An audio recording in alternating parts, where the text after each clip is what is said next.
Parashat Shemot, donc toujours dans l'écouté Sichot, et Chelek Lamed Vav. Donc, c'est une Sikha qui va parler sur. Le thème de la Sikha va parler sur le problème de la Emouna et du Bitachon. Et à partir d'un verset où on va voir que Moshe Rabbeinu, après avoir tué l'Égyptien, va être obligé de s'enfuir. Et la Torah va nous raconter qu'il a eu peur, Moshe Rabbeinu. Elle va nous dire pourquoi il a eu peur. Et Rashi nous donnera d'autres raisons pour lesquelles il a eu peur. Mais à partir de cet événement, et ce problème justement de la peur, le Rabbi va élaborer une définition à la fois simple mais fondamentale sur la notion de Emouna et de Bitachon. Quelle différence entre Emouna et Bitachon? On a déjà parlé une fois ou deux. Là, on va le voir dans le texte. Et comment ça s'applique à nous concrètement. Donc c'est un sujet qui est important. C'est central. Hein. La notion de Emouna, c'est comme a dit le prophète Habakkuk. La Gemara a dit que Habakkuk a fait tenir toute la Torah entière, les 113 mitzvot, il les a fait tenir dans une mitzvah, qui est la Emouna. Tzadik be'emunato yirye. Que le tzadik, il vit par sa Emouna. Et vivre avec sa Emouna, c'est-à-dire que la Emouna, c'est ça, toute la Torah finalement. Alors on commence. Ve'igdal Moshe ve'yetse elechav ve'goma. Le verset dit que Moshe a grandi. Et il a grandi pas simplement en âge, mais il a grandi aussi en prestance. Puisque l'histoire de Moshe commence quand il est tout bébé, etc. Puis finalement, il a grandi. Vayar ish mitzri make vegoma. Il a vu un Égyptien qui était en train de frapper. On sait qu'il était en train de frapper chaque jour. Il frappait le même juif parce que le soir, il se faisait passer pour... il le faisait sortir de sa maison pour le faire travailler. Il rentrait dans sa maison et il prenait sa femme. Et après, le lendemain, il le frappait. Et en plus, il a vu qu'il s'était rendu compte qu'il y avait quelque chose. Donc, il était encore plus en colère. Donc, il le frappait encore plus. Donc, c'était vraiment de l'oppression de tous les côtés. Et Moshe Rabbeinu... donc l'a vu et il a regardé d'un côté à un autre. Le Zohar dit c'est quoi vers ko vako? Ko c'est 25 en Gematria. Ça veut dire c'est les 25 lettres du Shema Israël, du verset Shema Israël. Vako, il est 25 lettres, bien qu'il y en a 24, mais la 25e elle est cachée, mais elle va se dévoiler bientôt, au nom de Mashiach. Donc les 25 lettres de Baruch Shem Kevod Malchuto le Olam Vaed, le deuxième pasuk de Shema Israël, qui représente tous les deux le Yichud Hashem. Et c'est par le Yichud Hashem que ce Mitzri est parti. Il y a une symbolique très profonde ici, que le Yichud c'est ça qui tue les ennemis. C'est une explication, il y en a d'autres aussi. Mais en tout cas, bon, c'est marqué, et il a tué avec un Shem Kadosh, c'est ça. Vayomer la Racha, un autre jour il est sorti, et il a vu deux juifs qui étaient en train de se battre, Datan et Aviram, les fameux problèmes, ceux qui posent toujours des problématiques, les chefs du Evrav, qui posent toujours des problèmes à Moshe Rabbeinu. Merci. Et ils étaient en train de se battre, et Moshe Rabbeinu essayait d'intervenir. Il a dit, Lama Take, pourquoi est-ce que tu vas frapper ton prochain? C'est le Shem Kadosh d'ailleurs. Vayomer, alors quoi, tu vas nous tuer, comme tu as tué Kacher, Akta et ta Mitzri, comme tu as tué l'Égyptien. Vayera Moshe a eu peur. Vayomer, Achen Nuda Davar. Il s'est dit, ainsi la chose est connue, puisque apparemment il savait.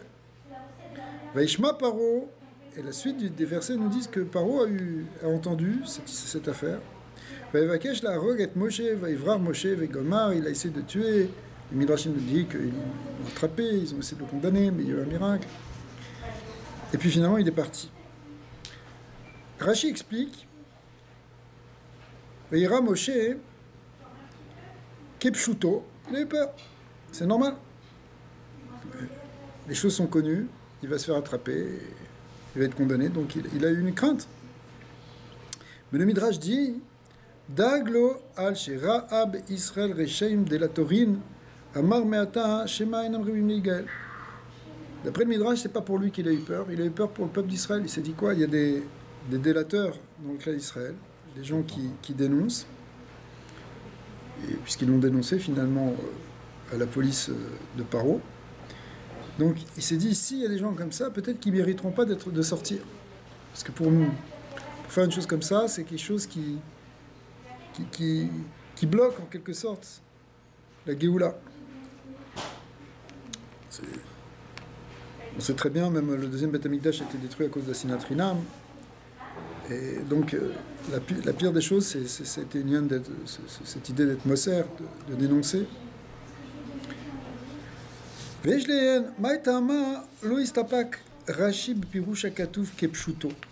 Rashi a donné donc deux explications. Il a donné une première explication. Pourquoi il a eu peur? Kepshuto, il a eu peur parce que maintenant les choses sont connues, il va se faire arrêter. Et pourquoi il est allé plus loin? Pourquoi est-ce qu'il a donné une deuxième explication? Ouais. Vevi et Pirusha Midrash. Pourquoi il a ramené le Midrash? Chez Dag, chez Ma'enam Rivim Nigel. Chez No, Remes Bekra. A priori, ce Midrash qui est ramené par Rashi, sur quoi il s'appuie dans le verset?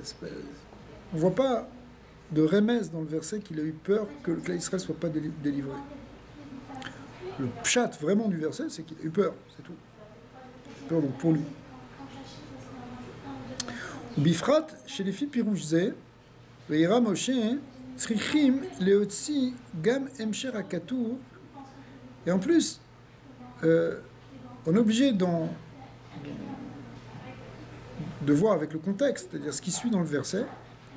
Vous avez marqué, il a dit, Vayamer Moshe a dit, Chen Noda Davar, la chose est connue. Donc, quand on dit la chose est connue, c'est vraiment, elle est connue, c'est ça le problème, a priori. Midé Pshuto, des cas, à la Rigata Mitzri. Donc, d'après le Pshat, c'est que la chose est connue. Qu'est-ce qui est connu? Ce qui est connu, c'est pas qu'il y a des délateurs. Ce qui est connu, c'est qu'il a tué l'Égyptien. D'accord? Alors, ou les farchou beignan acher, chez la chen gam sham mevi rashi, acher apshat kemashpaou, et pirouche midrash, noda li adavar shaiti tama alav, macheto Israël, liot nirdim, beavodat perer.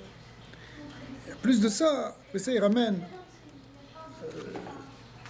l'explication, en quelque sorte, de cette crainte qu'il avait Moshe Rabbeinu de voir que le peuple d'Israël n'est pas délivré, parce qu'il dit, maintenant j'ai la réponse. Rachid dit dans les mots de... Il met en parole Moshe Rabbeinu, en fait, c'est la suite du Midrash. Maintenant je comprends, dit Moshe, pourquoi ils subissent un tel esclavage. Ce qu'on appelle avodat parer, c'est-à-dire une situation de camp de travail épouvantable. D'accord? La raison est que ce sont des délateurs. Et s'il y a des délateurs, il y a quelque chose qu'il faut arranger, il y a quelque chose qu'ils n'ont pas compris, donc il faut passer par ce processus-là d'avoda kasha, d'esclavage, pour arriver à transformer, en fait, quelque part, les midotes de ce peuple. C'est marrant, il y a eu un problème, c'est dans la Deuxième Guerre mondiale. Tout le temps, il y a ce problème. Ouais. Le capot. C'était une situation qui était évidemment très difficile. Mais même aussi à l'époque de Mitzraïm, évidemment, c'était pas que des gens comme ça. Non. Parce que, comme dans les capots, d'ailleurs, il y avait des gens qui essayaient de protéger les Juifs. Il y avait des capots bien, oui. Bien sûr, comme aussi en Égypte, où d'ailleurs ce sont ceux qui étaient responsables des corvées et des travaux qui prenaient parfois sur eux les coups pour couvrir les autres. Et c'est eux qui ont été choisis pour faire partie de ce qu'on appelle les Ziknei Israël, les Zkenim, qui n'étaient pas des vieux comme dit Rashi, mais qui étaient les sages. Mais en fait, c'était les sages parce qu'ils étaient là pour protéger, ils étaient plus responsables que les autres. Tu peux dire que la délation par excellence, c'est faire la délation sur Dieu, c'est la conversion.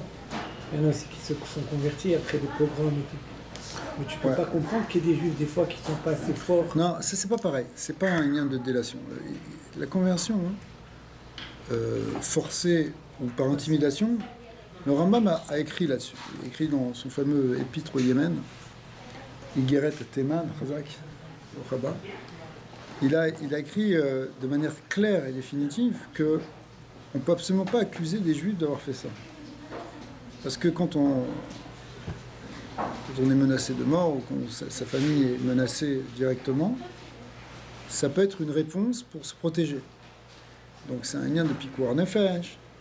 C'est pas... Mais les délateurs, quelqu'un qui dit aux Romains qu'un tel a fait ça pour qu'il soit condamné ou pour qu'il soit accusé, ça c'est une autre mida.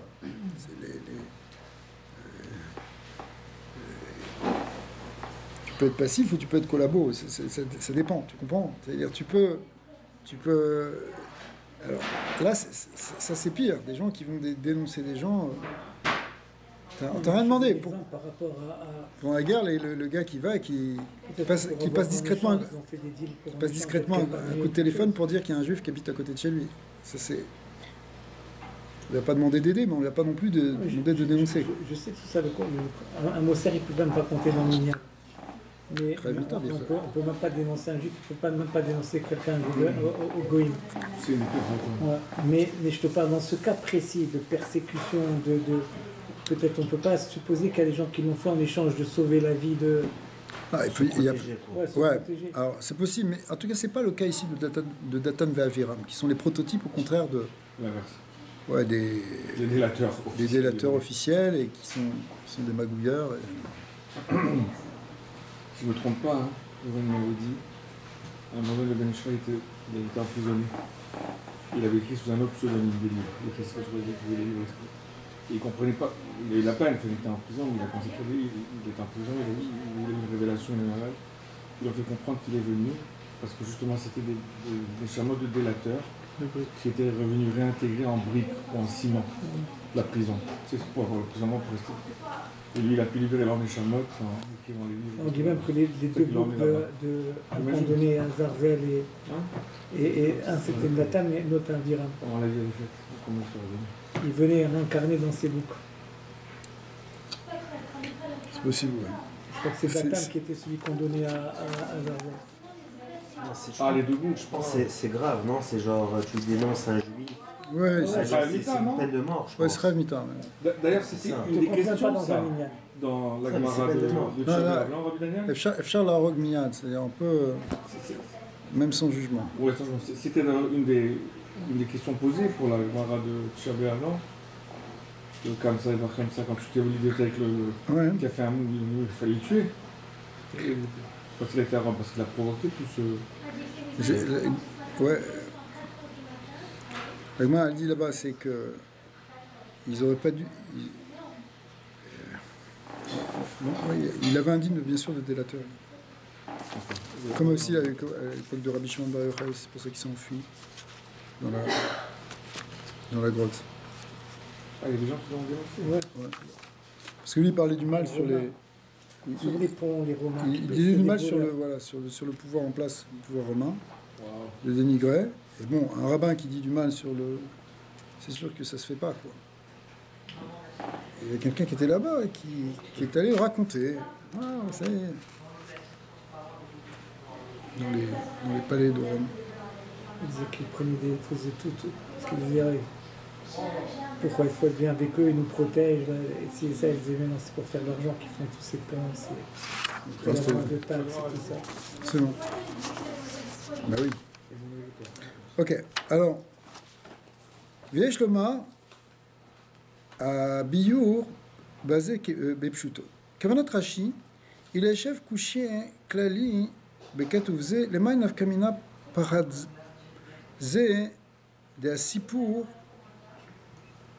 Shevayera Moshe, Vayomer, Achenoda Davar, Are, Irazu, Logarma, les Shumase.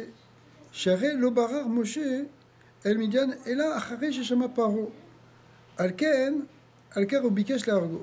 Il y a une question qui est posée dans les Mefarshim et qui demande, mais Moshe Rabbi, il a peur parce qu'il dit Achen Noda d'avoir la chose est connue et pourtant on voit qu'il fait rien puisque après ça il se fait arrêter. C'est seulement qu'après qu'il est parti à Midian. Ça veut dire qu'il aurait pu partir tout de suite. Pourquoi on l'a pas vu s'enfuir immédiatement? Si tu as peur de te faire arrêter, va-t'en maintenant. On voit qu'il a eu peur, mais ça n'a rien fait. Rabbi Daniel, tu as dit un truc intéressant qu'on peut revoir aujourd'hui encore, tu as dit qu'il n'était pas étonné qu'il y avait ces conditions d'esclavage parce qu'il y avait ces délateurs et tout. La semaine dernière, j'ai lu un article où ils disent qu'en France, je ne sais pas si c'était sur Internet partout, au ministère du Revenu, tu vois, il y a toute une cellule de 25 personnes à Bercy qui s'occupent, tu vois, de cartographier tous les appartements des Juifs qui ont fait la LIA, leur compte de banque, tout. Et là-dedans, il y a des Juifs français qui dénoncent, tu vois, qui parlent l'hébreu, etc. Alors c'est incroyable et que ça tombe dans l'éclat avec Jean Paracha et tout ça. Non, parce qu'il disait qu'il comprenait que les conditions d'esclavage, en fait, si les Juifs en France, ils ont toutes ces conditions, c'est peut-être relié à ça. Je ne sais pas si on peut faire vraiment cette comparaison, mais pourquoi pas. Je ne sais pas. En tout cas, en général. En tout cas, c'est des Mossères, ça. 80% ou plus des contrôles d'impôts, là, tu vois et tout, c'est des gens qui appellent pour. Ouais, c'est ça. Ah, mais là, c'est incroyable, des Juifs qui sont là-bas à Bercy. En tout le monde. Le travailleur, il a dit on n'a rien à faire, on reçoit les appels continuellement. Et il les trie. Les gens, ils appellent. Des gens qui se fâchent avec un employé, un truc comme ça, et voilà, il fait ça, l'autre. Des concurrents, des fois, ils les envoient. Mais il trie. Oui, non, ils sont pas fous. Ok. ואין להקשות, כן על כל סיפור משה ודתן ואבירם, דבלה לכתוב לספר רק וישמע פרעה. Alors, on aurait pu dire que on aurait pu sauter en fait cette histoire de Datan et Aviram simplement que Vaishma Paro, qu'il a entendu que le Mitzri a été tué. Surtout la fin du passage d'avant. Ouais. Noda d'abord, c'est. Noda d'abord, a priori, ça. Vaishma Paro, oui. C'est ça. On aurait pu passer ça. Vaishma Paro. Comme on voit que Vaishma Paro. Vaivrar Moshe, et à ce moment-là, il s'enfuit Moshe. Vekol asipur odot shne anashim ivrim netsim verkoulé. Toute cette histoire de dispute entre les deux juifs, a priori, c'est pas nécessaire que ce soit là. On aurait pu dire simplement, il a tué, maintenant ça a été connu, et maintenant il s'enfuit. Okay. Maintenant, pourquoi on raconte cette histoire de bagarre entre les deux? Chez Amrou les Moshe, mi samcha, etc., ou l'argeni vegomar, lamali, etc., tout ce dialogue, les yesh lomar chez mouvan alpi perush rashi al vaishma paro. Em il chinu. Donc on voit, si on rajoute après que vaishma paro, c'est que c'est eux. Si on te dit ce récit-là, ça veut dire que c'est de là que c'est mashma, que c'est eux qui ont dénoncé. Nimsa, c'est basé, mais sa père, Akatouf Ketsad, Igiya Shmu Azul et Paro. Et donc, ça vient nous dire que c'est comme ça que Paro il a été au courant. Aval Enze Metaretz, Aimai Siper Akatouf Alderer, Yirato Shel Moshe. C'est vrai, on peut dire que ce récit est intégré là-dedans pour nous dire effectivement qu'il a été dénoncé, mais. En quoi ça intervient la ira de Paro? De Moshe, pardon. Velachen, Mevirashi, Pirusha Midrash, Sheiratozu, Shel Moshe, Aya, Daga, Shema, En Israël, Ruim Leigal. Donc c'est pour ça que finalement, puisque ça rentre pas dans l'articulation du fait qu'il aurait peur pour lui, d'accord? C'est bien pour nous dire que s'il a eu peur, ça le Midrash. Cette histoire-là est racontée parce que pour nous dire qu'en fin de compte, sa crainte, elle était pour le cas d'Israël. D'accord? Surtout que c'est écrit qu'il est peur avant que Paro l'entende. C'est ça, exactement.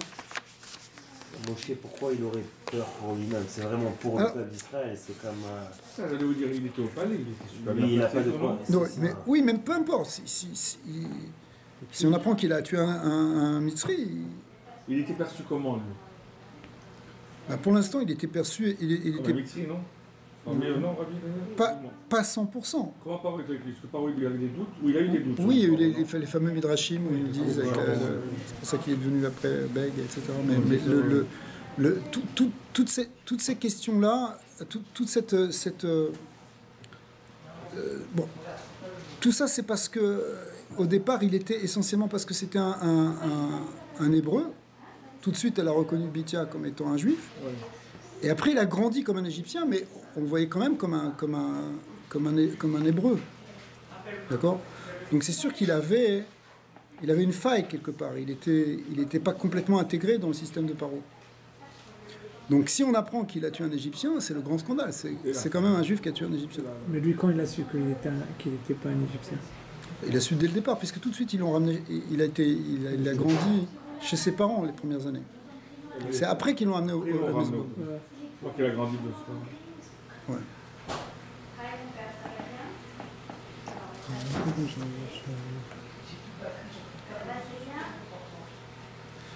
Voilà, alors bête, on est haute bête.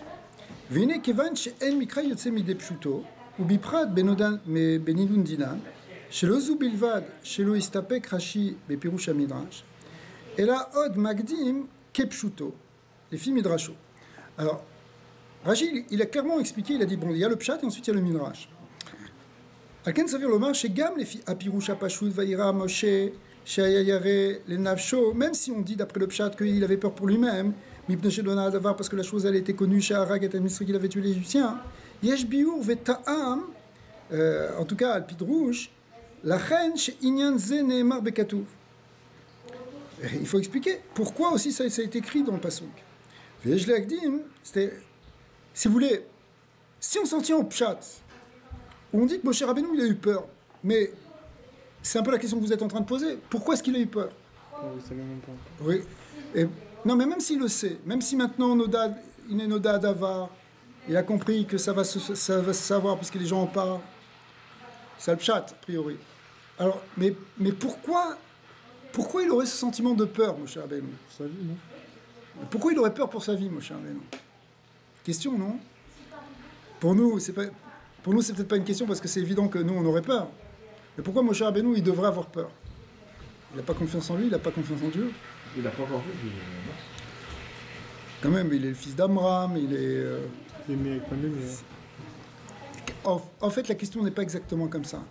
La question... Il regrette ce qu'il a fait. La question, si vous voulez, que pose le Rabbi là maintenant, c'est pourquoi est-ce que la Torah nous raconte qu'il a eu peur? Bon, c'est un grand clal, c'est que la Torah ne nous raconte pas toute l'histoire des Havot et toute l'histoire des gens. Il y a des années entières, on ne sait pas ce qui s'est passé pour Avraham Avinu. Pourtant, il y a peut-être sûrement plein de choses importantes qui sont passées dans sa vie, mais elle ne nous en raconte pas, parce que ce qu'elle nous dit, la Torah, c'est pas pour nous raconter une histoire, c'est pour nous envoyer un message. Donc, peut-être qu'il a eu d'autres peurs, peut-être qu'il a eu d'autres choses, hein, mais si la Torah, elle dit quelque chose, c'est pour nous apprendre quelque chose, toujours. Alors, qu'est-ce que ça vient nous apprendre? Qui est plutôt de dire que Moshe Rabbeinu, il a eu peur. D'accord? Si c'est parce qu'il a eu peur comme n'importe quel être humain, alors bon, on n'avait peut-être pas besoin de le savoir, mais si la Torah nous le dit, c'est que ça vient nous apprendre quelque chose. Vous avez compris la question? Ouais. Pourquoi la Torah a dit ce verset? Pourquoi elle nous dit qu'il a eu peur? Même Kepchuto. Il a déjà eu la prophétie que quand il allait tuer quelqu'un, que ça allait être le moment de délivrer, que tout le processus allait s'enclencher. Non, mais ça, c'est pas le pshat. Ça, t'es déjà dans le midrash. Il a peur. Et effectivement, on est même avant le buisson ardent, etc. Donc, a priori, il n'a pas encore été mis au courant par Akadosh Baruch Hu que c'était le temps maintenant de délivrer le peuple d'Israël. Et pourtant, le midrash nous dit que c'est ça qu'il a eu peur. Il a eu peur qu'on ne soit pas délivré. Mais ça, c'est le midrash. Mais le pshat, c'est qu'il a eu peur tout court. Mais pas dans la fin, un Chilou Hachem, je sais pas. Il va regretter ce qu'il a fait. En public, comme ça. Qu'on comprenne qu'il y a un problème, c'est possible. Mais pourquoi la peur? A priori, c'était pas qu'il était doeg. Dans le pshat, c'est pas qu'il était doeg, c'est pas qu'il avait peur pour le Chilou Hachem. C'est qu'il avait peur pour lui. Pour lui. Non. Or, d'un certain côté, hein, ça va pas avec l'idée qu'on se fait de certains tzadikim, que les tzadikim n'ont pas peur. Tzadik bemunato yichye, akol est tova, akol est muna. Nous, moi j'ai un menou, t'as peur maintenant? Tu veux? D'accord? S'il a fait une faute, il est prêt à assumer sa faute. S'il n'a pas fait de faute, pourquoi il aurait peur? D'accord? Saint Tzadik. Alors, on sait qu'il n'a pas fait de faute d'ailleurs. Ce gars-là, c'était un. Si on a parlé des capots tout à l'heure, cet Égyptien qui l'a tué, on ne le compare pas à un capot, on le compare à un SS. Il faisait exactement des choses que. D'accord? Donc il avait raison de le tuer. Ce gars-là était tout simplement en train de tuer un autre juif. C'est pour ça qu'il l'a tué. Ça veut dire que je finis de valider la vérité. C'était ça. C'est ça l'histoire. Il allait la nuit avec elle et il avait vu que le mari s'en est rendu compte. Alors il le frappait encore plus. Il le frappait et il allait le tuer. Quoi. Donc c'est sûr que ce qu'avait fait Moshe Rabbeinu, c'était pas. En plus, quand on dit Vayer Kovako, c'est-à-dire qu'il a beaucoup réfléchi avant de le faire. C'est pas quelque chose qui était impulsif. Donc, il y a des choses très profondes dans la Kabbalah sur ça. Alors c'est quoi cette peur? C'est la question. La question c'est pourquoi la Torah nous raconte ça? On va dire que c'est ça la question. Yesh l'agdim divrei amidrash à la pasuk Vayer Yaakov Meon Vayetzer lo. C'est que la peur est humaine, elle est normale pour eux. Chazak. C'est possible, mais est-ce que c'est ça vraiment la leçon? Alors, le Rabbi ramène un autre pasuk. Kipchuto. On est déjà dans autre chose. Ouais, peut-être. Alors, regardez, parce que pour expliquer ça, il va ramener quelque chose avant dans la Torah. On voit déjà quelqu'un qui a eu peur. C'était qui? C'était Yaakov Avinu. Yaakov Avinu, avant qu'Esav arrive, il a eu peur. Et il y a un parallèle très fort entre Yaakov et Moshe. D'ailleurs, Rachid le ramène, de même qu'il est allé au puits. Moshe aussi est allé au puits. D'après la Kabbalah, c'est la même Neshama. Une, c'est la Pnimiut, c'est Moshe Rabbeinu. L'autre, la Chitzoniut, c'est Yaakov Avinu. Donc, ils ont deux histoires parallèles qui se ressemblent par certains côtés. Moshe, même chose, il est parti hors de chez lui pour aller marier une fille, la fille de Yitro. Alors qu'Yaakov Avinu était parti aussi pour aller prendre la fille de Lavan. Il y a un parallèle entre les deux. Alors, Veira Yaakov Meod Veitzar lo. Rabbi Pinchas Beshem Rabbi Reuven. Et les psukim, c'est marqué dans le Midrash Rabbah, que Rabbi Pinchas dit au nom de Rabbi Reuven, Shne bnei Adam, abitachon, iftichan, akadosh Borou, venit yaru. On parle ici de deux hommes. Quels deux hommes? Yaakov et Moshe. Dieu leur avait promis et ils ont eu peur. Abachur Shebeavot, le meilleur des patriarches, c'est-à-dire Yaakov, Ve'abachur Shebeneviim, et le meilleur des prophètes, c'est-à-dire Moshe Rabbeinu. Abachur Shebeavot, c'est Yaakov, et Gomar, etc. Ve'amarlo akadosh Borou ve'ine anochi imcha, il lui avait promis, je serai avec toi, n'aie pas peur, je serai avec toi. Basof, nitiara, et à la fin il a eu peur, Sheneimar vayar Yaakov, ve'yira Yaakov. L'autre exemple, c'est qui? C'est Moshe Rabbeinu. Abachur Shebeneviim, c'est Moshe. Ve'amarlo akadosh Borou, qui est imcha. Avant ça? C'est une question. Ou les Basov, Nitiara. Vayomer Hashem el Moshe, al tira auto. En Omer al tira auto, et là, les Miché Nitiara. Hashem lui a dit, n'aie pas peur. Et pourquoi il lui a dit, n'aie pas peur? Comment c'est le cap?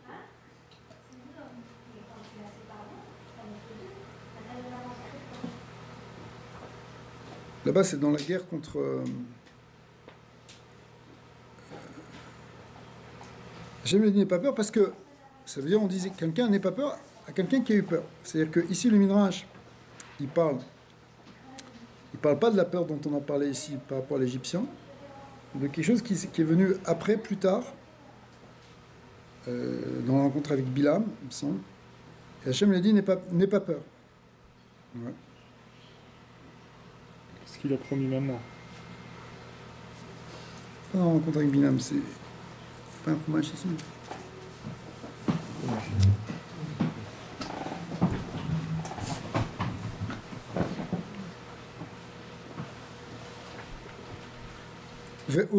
Donc en tout cas, on voit que Hachem lui avait promis Non, mais il faut un Chumash Bamidbar. Alors, Khazak. Bravo. Bien après, alors.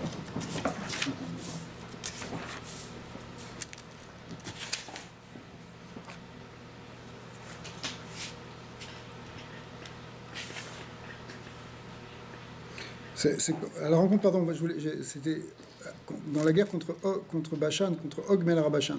C'est Moshe Rabbeinu lui-même qui a tué Og ben Arabashan. Donc quand ils ont envahi son territoire, Kadosh Baruch Hu lui a dit Ve'yomer Hashem el Moshe al tira auto, n'aie pas peur. Ki biyetra natati auto, parce que je vais te le mettre dans tes mains. Ve'et kol amo et tout son peuple, ve'et arzo et sa terre, ve'asitalo ka'asher asita li Sichon mela emori, shereshev becheshbon. Même que vous avez gagné le roi de Sichon, le roi de Emori, maintenant vous avez gagné Og, le roi de Bashan. D'accord? Mais il lui a dit n'aie pas peur.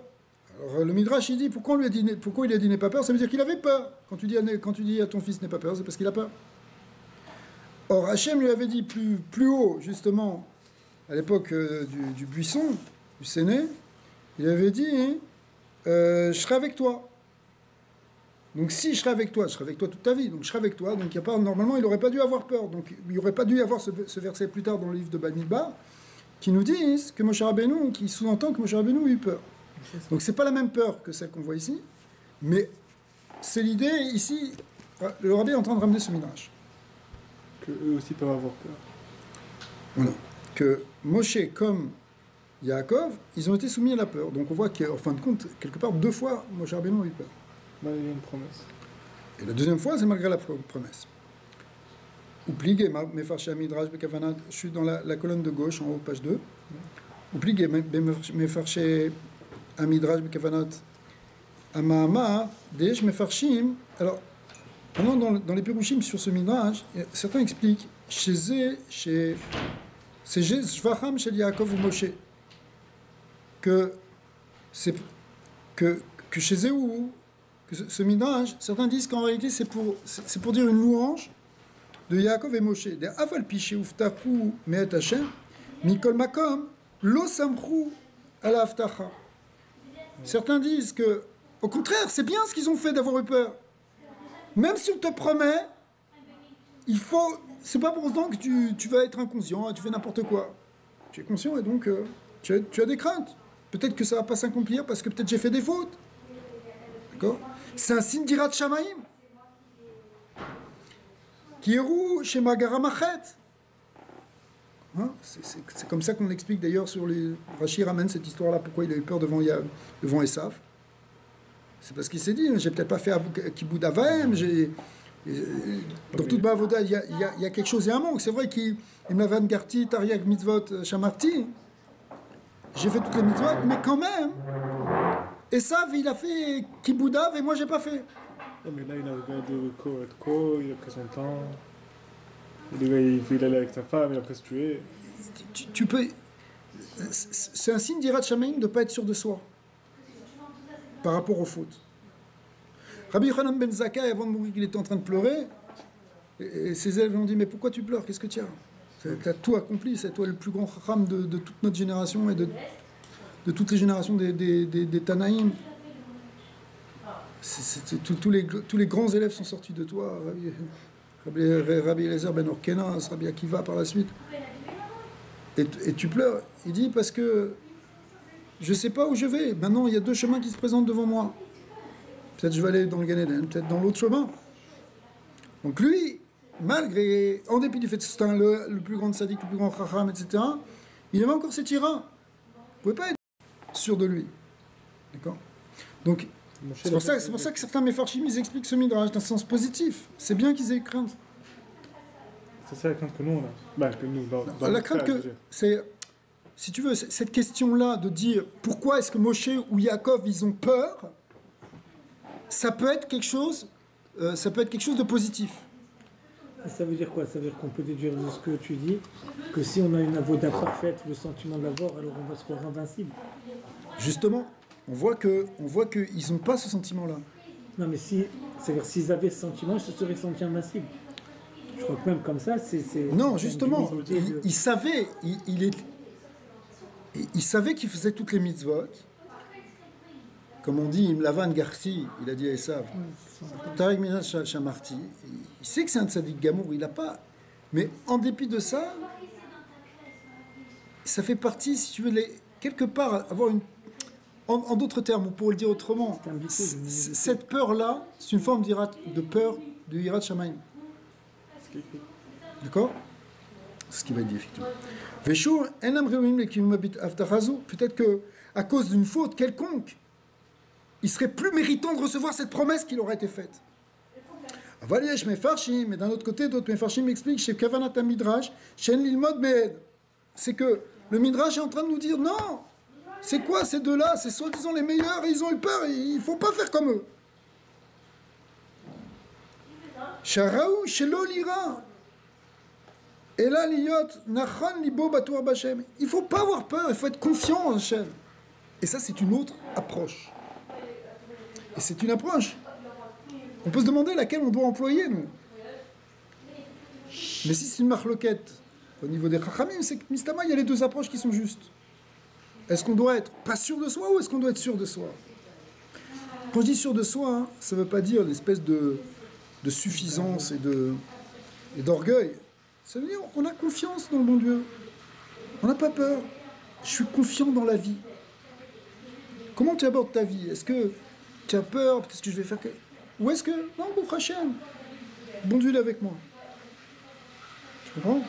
C'est quoi l'attitude qu'on attend de nous? Et les deux, on peut les voir comme une qualité dans un sens ou dans l'autre. Certains Mefarshim disent non mais ça c'est une qualité d'avoir peur. Ashrei Adam Yireh Tamim, etc. Comme on voit aussi que David Ameller aussi il avait ça. Mais, ou bien Ashrei Adam Boter B'Hashem, qu'on est heureux d'avoir confiance en Dieu et qu'on s'angoisse pas. T'as des gens angoissés, t'as des gens qui ne sont pas angoissés. C'est ça, c'est une question de nature. C'est ça, voilà. Est-ce que donc la Vodal transcende la culture dans laquelle on est élevé, le gène même, le caractère, tu vois, il y a des gens pessimistes de nature, d'autres optimistes. Le fondement même de la chassidoute, mais en fait de la Torah Kula, c'est de transcender tout ça. C'est que on doit dominer notre nature et éventuellement la changer. Des fois, on peut avoir des qualités naturellement. Certaines qualités qu'on a naturellement. Les gens, ils sont naturellement généreux, ou ils sont naturellement calmes. Donc, ils n'ont pas tellement à travailler sur le casse, sur la colère. Les gens, ils ne s'énervent pas. Je me rappelle une fois, il y a très longtemps, j'étais jeune, juste de me marier, et il y avait une petite épicerie à Nice, et il y avait, il n'y avait pas beaucoup de magasins cachers, c'était une petite épicerie. D'accord. Mais c'est peut-être pas plus grand que cette pièce. Et le patron, son employé, c'était son neveu, un jeune, mais d'un calme. Des juifs. Ouais. Mais d'un calme tellement impossible dans un magasin où les gens ils s'arrachaient les trucs, tu vois. C'était la queue, les machins, les trucs, les nervosités, les gens de double fil. Tu sais, le stress qu'il peut y avoir des fois. Et je suis pas content, et ce produit, etc. Et le gars, je l'ai jamais vu s'énerver. Mais d'un zen, mais impossible de l'énerver. Tu aurais pu l'insulter, lui faire n'importe quoi, ça ne le touchait pas. D'accord?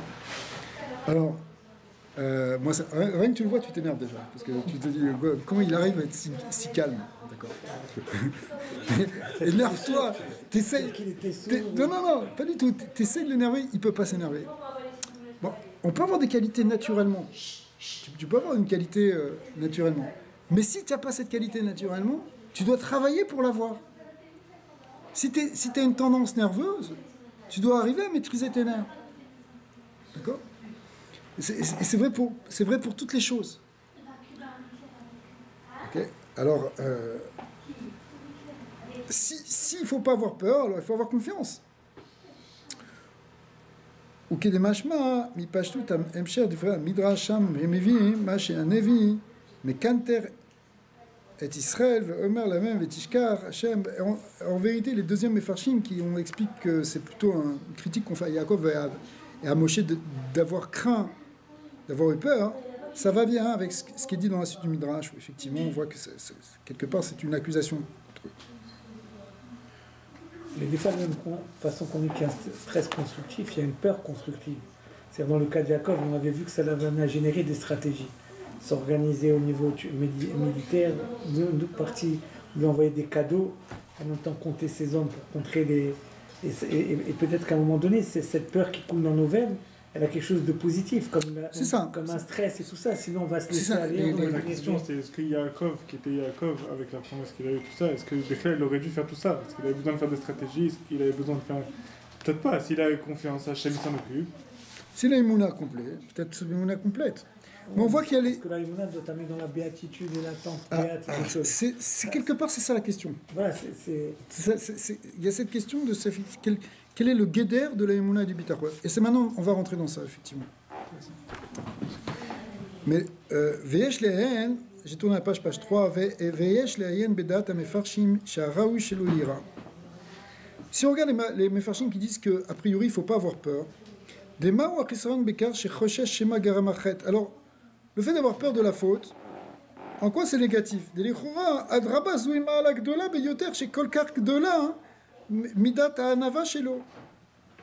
Au contraire, c'est bien d'avoir peur de ses fautes, entre guillemets. Parce que tout le temps, tu es en train de te poser la question, est-ce que ce que je fais c'est bien ou pas? Est-ce que j'ai fait une faute ou est-ce que j'ai pas fait une faute? C'est une signe d'Irat Shamayim. Donc, c'est difficile. Ceux qui disent, et ça va dans ton sens, c'est-à-dire comment on peut dire que c'est pas bien d'avoir peur? Oui, mais il y a avant et après agir aussi. Si tu penses ça comme ça avant d'agir, tu n'agis pas. Donc, comme ça après agir, c'est différent. Moshe finalement il a fait ça, après il a eu peur. S'il avait peur avant, il aurait peut-être pas fait. Peut-être. On va voir maintenant. Arché Lazou, Ibeklalut. Shilou Nishmat, Yosef Ben Simcha, Yosef Ben Simcha. et Mahloul Ben Zari. Mahloul Ben Zari, Hashem. Et Yonatan Ben Simcha aussi. Arché Lazou, Ibeklalut, Midat Abitachon. En réalité, cette question-là, c'est la question fondamentale du bitachon, ce qu'on appelle le bitachon. Le mot betar en hébreu veut dire sûr. Le bitachon, c'est un sentiment de sécurité, mais c'est un sentiment de confiance et de sécurité. Donc on va essayer de le définir. Archenazu ibeklalut midat abitachon shenitztavnu ba pirush bitachon eno rak emuna beyecholet Hashem leitivo ou lechaletzo mitzara. Dans la définition du mot bitachon, il y a quelque chose qui est en plus de la emuna. C'est pas simplement qu'on a confiance que Dieu, il peut nous sauver et régler notre problème. D'accord? Et là, chez Botear Bachem, Shiken Yase Bepoel. La différence entre la Emouna et le Bitachon, c'est que la Emouna, tu penses que il peut nous sauver, et dans le Bitachon, tu es sûr qu'il va te sauver. Tu as confiance que concrètement, il va se passer quelque chose. C'est pas qu'Hachem, il peut, s'il veut. C'est que tu as confiance qu'il va pas te laisser. Il va pas te laisser dans ce matzah. C'est pour ça que c'est des étapes. Il y a d'abord la Emouna, ensuite le Bitachon, comme avait dit Rouachkin, ensuite la Géoula. C'était très fort en fait. En 2 mots, il a dit quelque chose de très fort. Shadavar Vadaï Etzlo. Vadaï Etzlo. La chose, elle est évidente, elle est sûre pour toi que ça va s'arranger. Sheu Bemenuchat Gmura Venu Doek Klal. Donc tu es dans une tranquillité et tu n'as pas peur, parce que si tu es sûr, tu es tranquille. D'accord? Si tu es certain qu'une chose va arriver, tu n'as pas peur. C'est ça le bitachon. Ok, mais voir Bechovot Alevavot, non, le Chovot Alevavot de Rabbi Bayan Ibn Pakuda, là-bas dans le Shara Bitachon, il dit chez Maouta Bitachon ou Menuchat Nefesh Aboteach. C'est quoi l'essence du bitachon? C'est en réalité la tranquillité d'esprit, la tranquillité de l'âme pour celui qui est botéa, celui qui a le bitachon. C'est-à-dire que c'est un sentiment de paix, de sécurité. Veshiye libo samour al mi shebotar alav sheyase atov ve'anachon lo Benyan Ashrei Yiftar Alav. C'est effectivement, tu peux t'appuyer sur quelqu'un, quand tu tu as confiance en quelqu'un qui est bitachon, c'est tu t'appuies, tu es sûr de lui. En l'occurrence, tu es sûr d'Hachem. Donc c'est un degré qui est plus fort que les Emouna. Vetsaïr biyou, il faut expliquer. Maou ayesod, les vadaout zou. D'où tu aurais cette vadaout? Comment tu peux être sûr? De kevan afilou keshesh aftacha mefureshet me'et Hashem. Même quand il y a une promesse que Hashem a fait, comme on voit la promesse qu'il a fait à Yaakov ou la promesse qu'il a fait à Moshe Rabbeinu. On voit qu'il y a une possibilité que la promesse ne s'accomplisse pas. Pourquoi? Parce que chez Magaramachet, parce qu'on ne peut pas être sûr de soi. Peut-être que je ne mérite plus cette promesse. D'accord? Encore plus, à plus forte raison, quand il n'y a pas explicitement une promesse, comment est-ce que tu peux être sûr?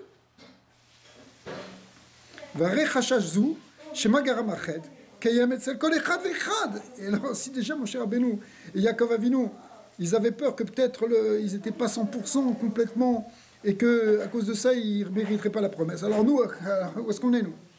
Plus forte raison qu'on doit avoir peur que c'est pas sûr que ça va, qu'Hachem va nous protéger, que c'est pas sûr qu'Hachem va nous donner ce qu'on a besoin.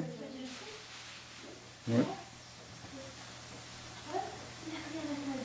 Comme c'est marqué que, comme le passouk dans Kohelet, il dit qu'il n'y a pas un tzaddik qui est 100%, complètement 100%. Juste.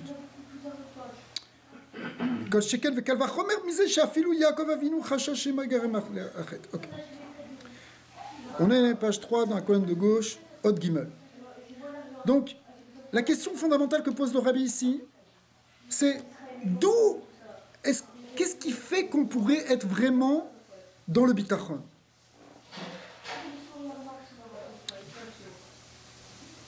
לכאורה, יש לבאר זה, עניין הביטחון מיוסד על האמונה שהכל מאת הבורא יתברך. D'abord, le premier fondement du bitachon, c'est qu'on a une émouna que tout vient d'Hachem.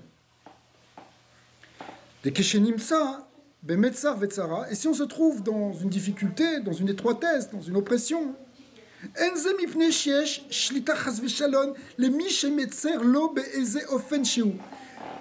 La émouna, attention, c'est que même si on a une difficulté, quelque chose qui nous oppresse, c'est même quelque chose qui vient de l'extérieur, on sait que ça ne vient pas de quelque chose d'autre que Hachem. C'est Hachem qui fait tout. Rak kol ou mina shamayim. Ah, maintenant il y a un problème, il y a un obstacle, il y a quelqu'un qui vient contre nous, il y a quelqu'un qui a le libre arbitre, il y a même un délateur, il y a ce que tu veux, comme on voit. Mais en réalité, tout vient d'Hachem. Ça, c'est la base. La émouna sur le Yichud d'Hachem, c'est qu'on sait que tout ce qui nous arrive, ça vient de Dieu. Mais là, on parle de manière absolue ou de manière relative? Non, ça c'est la base de l'émouna du judaïsme, c'est de savoir que Hachem Echad, c'est lui qui fait tout. Ça oui, ça veut dire... Donc ça c'est la base. Après ça, on va voir que c'est la première étape pour construire le bitachon. Après, on veut que ce soit selon notre perspective. Donc, premièrement, on sait que c'est ça. On va voir par étapes. Quand on arrive à ça, si on arrive à intégrer vraiment ça, on arrive à une forme de calme intérieur qui mimanefchar, parce que de deux choses l'une, comme on disait tout à l'heure. Im lo magia lo shumra revada shakadosh buchu yechaletsu mise. Si finalement, en réalité, il t'arrive pas du mal parce que ça vient d'Hachem, alors Akadosh Baruch Hu, il va te sortir de ce problème parce qu'en réalité, c'est pas du mal. Vezeu gam kishe enshum makom bederer ateva sheinatzel. Et même si tu vois pas concrètement de solution, du point de vue de la teva, kimi yomarlo matase ou beyado leshanot ateva, parce que Akadosh Baruch Hu peut faire ce qu'il veut. Tous les docteurs ont dit que c'est fini. Mais on sait que Dieu est au-delà de la nature. C'est lui qui contrôle. Donc si on a la émouna, on ne lâche pas. On a toujours la émouna. D'accord? C'est une Kabbalah qu'avait David Ameler, qu'il a transmise de génération jusqu'au roi Echeskéou. Il a dit ça, que Afilou, Cherev, Munechet al-Savaro, Alitiash mina Yeshua ou quelque chose comme ça, j'ai pas dit bien la chose, mais même avec une épée sur la gorge, on ne désespère pas. Pourquoi? Parce que tout peut changer à chaque instant. Puisque c'est pas la main qui tient l'épée, c'est Hachem qui est derrière. Vimeno raoui le chesed ze. Et si tu n'es pas raoui, si tu es raoui, alors n'aie pas peur. Et si tu n'es pas raoui, ou magiyalo onesh ze, qu'il y a un onesh qui vient, adain nafsho bemnucha gmura, malgré tout tu devrais être calme. Tu devrais être tranquille. Ki yodea bebirour she'en sarato totzaat me'adavar haou ela rak ach verak akadosh baruch hu bilvad.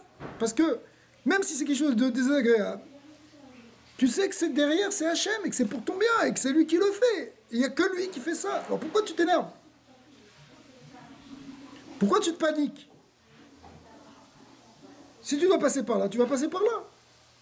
Tu comprends? Pourquoi tout d'un coup on a peur? Tu ne devrais pas avoir peur, le bitachon, tu n'as pas peur.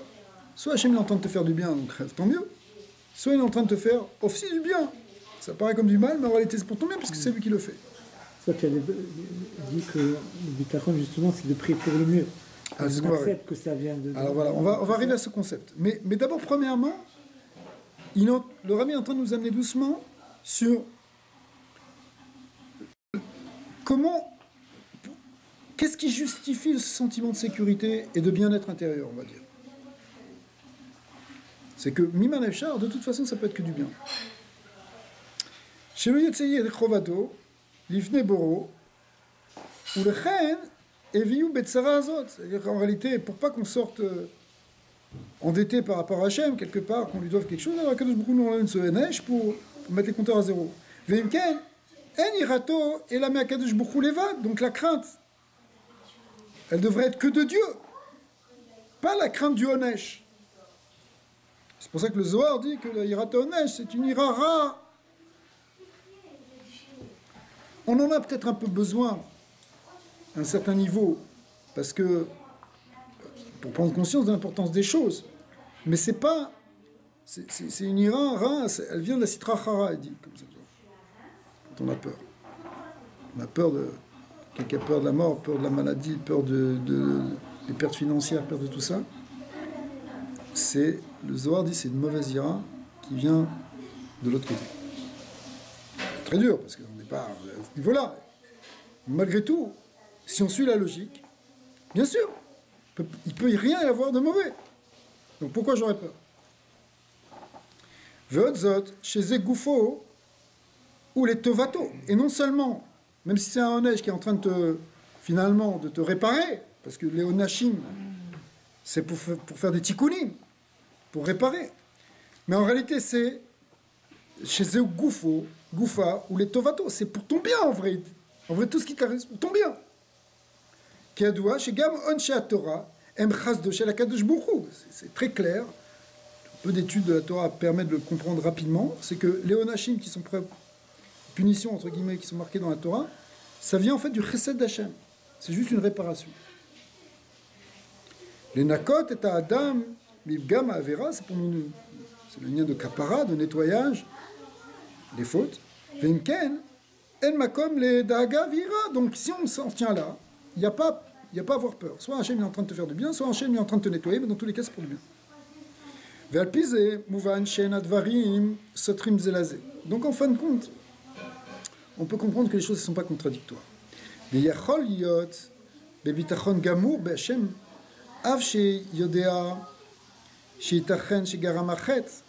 peux arriver à un point où tu as une confiance totale en Hachem. Et en même temps, tu peux savoir que peut-être que tu as fait une faute.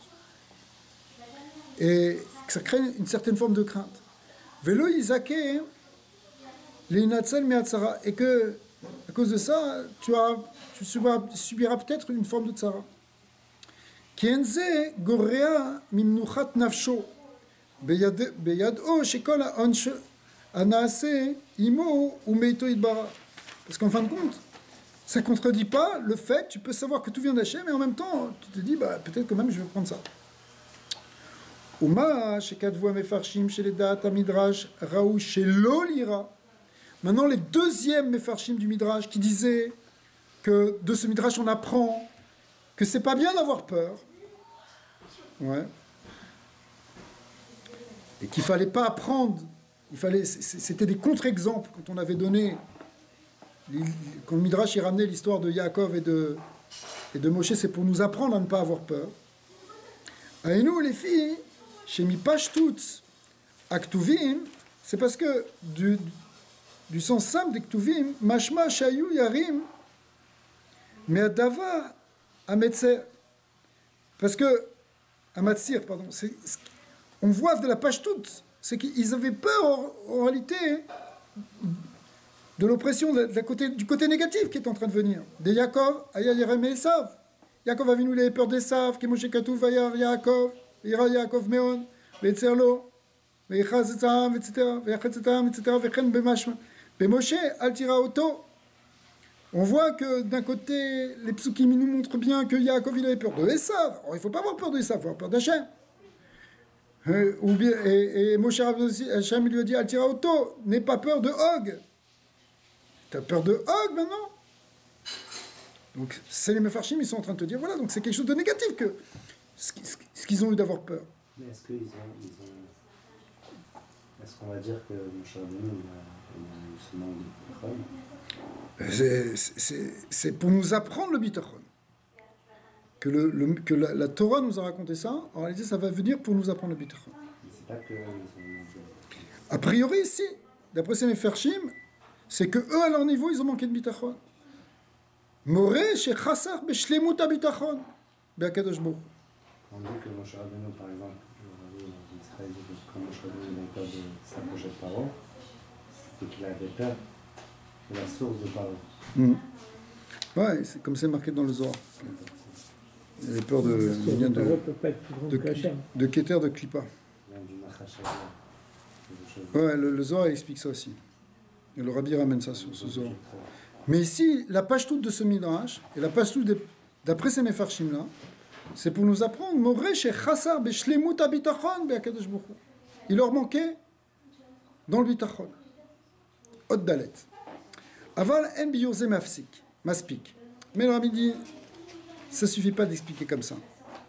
Ki inyana shel midat habitachon bepashtut en rak amatzav de menuchat hanefesh. Parce que la définition première qu'on vient de donner du bitachon, c'est ce sentiment de sécurité, de bien-être et de paix intérieure, que tout est pour le bien, qui s'occupe de tout. C'est qu'un premier niveau de définition, mais ça ne suffit pas pour définir le bitachon. Et là, chez Boter, chez Yetov lo betov anirevan nigle dafka. Et c'est là qu'on arrive à ça. C'est que il faut pas simplement avoir confiance que c'est Dieu qui fait tout pour le bien, mais tu as confiance que Hachem, il va t'amener les choses dans un bien compréhensible et visible. Un bien qu'on comprend, nous, au niveau de l'humain, si vous voulez. Pas un bien de... Le gars, il prend une baffe et dit, c'est pour mon bien. Non, il prend une caresse et dit, c'est bien. Il prend pas une claque. Mais malgré tout, malgré ça, entre-temps que la caresse vienne, s'il y a une claque qui vient, il reste quand même dans le premier niveau. Que oui, mais ça s'appelle... C'est pas ça exactement la définition de bitachon. Ça, c'est un niveau de Emouna. Tu as une Emouna Bachem. Mais dans le mot bitachon, il y a en plus le fait que tu es sûr que tout va être pour le bien. Oui, mais plus que tout va tourner en vraiment bien. Mais si tu es à ce niveau, c'est que tu es aussi le premier. Ça veut dire ce que je veux dire, c'est que dans ce deuxième niveau, il n'y a quand même pas de peur à avoir. 100%. Même si c'est pas encore ton bien à tes yeux, tu ne dois pas avoir peur. Parce que tu sais que encore plus. C'est ça. Encore plus. C'est là que tu n'as plus du tout peur. Parce que tu es sûr que finalement, à la fin, tout va être bien. Non, on est sûr que vous êtes sûr. ולפי הביור הנ"ל יוצא שעניין הביטחון לפי פשטות עניינו אינו שייך אצל רוב ישראל.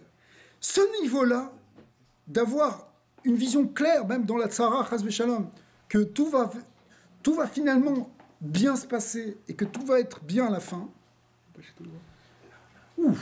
ça c'est un haut niveau de Emouna. C'est pas tout le monde qui atteint ce niveau. Quelqu'un qui est en train de vivre quelque chose de terrible, pour l'instant, il vit un drame.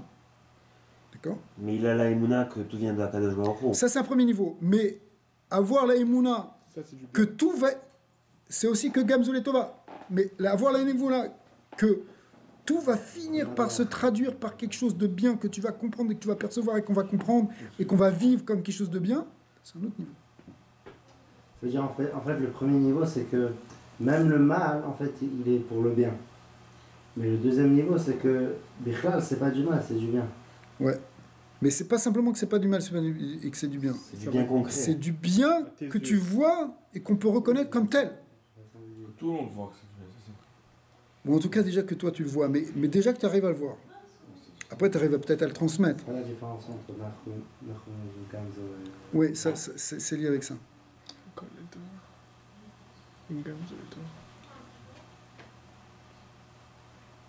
Tout l'union de Gamzoul et Tova, c'est que tu vois pas encore le Tov. Mais tu vas le voir. Tu sais, des fois, de vivre une expérience de négative dans toute sa grandeur. Il y a quelque chose de salvateur. Parce que tu vas te dire, c'est sûr qu'il y aura une libération, qu'il y aura quelque chose, parce que ça se peut pas. Quelqu'un m'a envoyé, un ami de France, il m'a envoyé cette semaine un témoignage qu'il a reçu d'une vidéo d'une femme qui parle, qui était atteinte depuis depuis sa naissance d'une maladie très grave, et a priori incurable. Donc, elle a passé toute son enfance, et même une grande partie de sa vie à l'hôpital.